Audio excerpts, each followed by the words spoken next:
వెన్నుపూస సమస్యతో బాధపడుతూ బెడ్ రిడన్ అయిన లక్ష్యాన్ని ఛేదించిన విశాఖ యువతి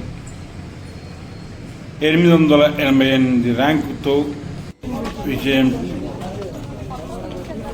ఇప్పుడు మీరు ఎంత సివిల్ సర్వీస్లో ఎంత ర్యాంక్ ఉంది?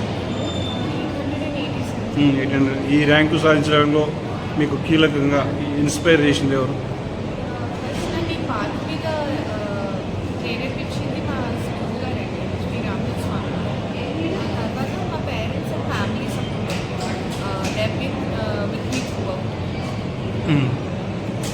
అంటే మీరు ఆప్షనల్ ఏం తీసుకున్నారు మేడం అందులో? మ్యాథ్స్. అంటే ఇట్లా మీకు పెయిన్ రావడం తోటి తర్వాత ఏమీ ఇబ్బంది కాలేదు మీకు ర్యాంక్ సాధించడం? ఇంకా లేదంటే ఈ పెయిన్ లేకుంటే ఇంకా ఎక్కువ ర్యాంకు సాధించేవాళ్ళు?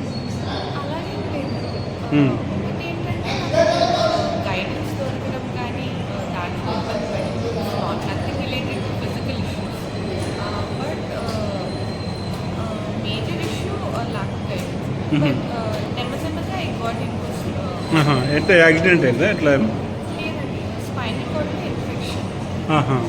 Card infection. ఎప్పటి నుంచి మీరు ఎన్ని సంవత్సరాల నుంచి ఉండే? 11 years నుంచి.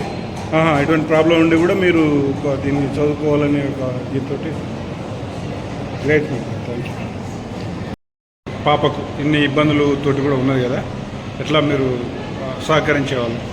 ఇప్పటికప్పుడు గైడ్ చేస్తూ ఉండేవాళ్ళమండి, ఇలా ఉండాలి, చదువుకోవాలి, చేయాలి. మాకు బేసిక్గా గురువు గారు అండి, మా రామకృష్ణ స్వామి వారి వల్లే మేము ఇది చేయగలిగాం. ఓకే. అంటే ఫస్ట్ నుంచి కూడా బాగా చదువుతున్నారు?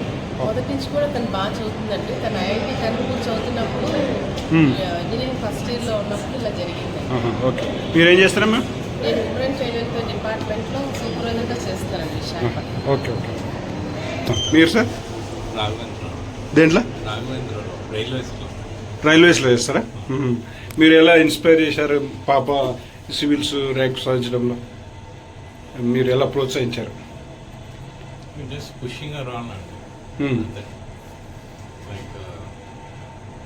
Future today is not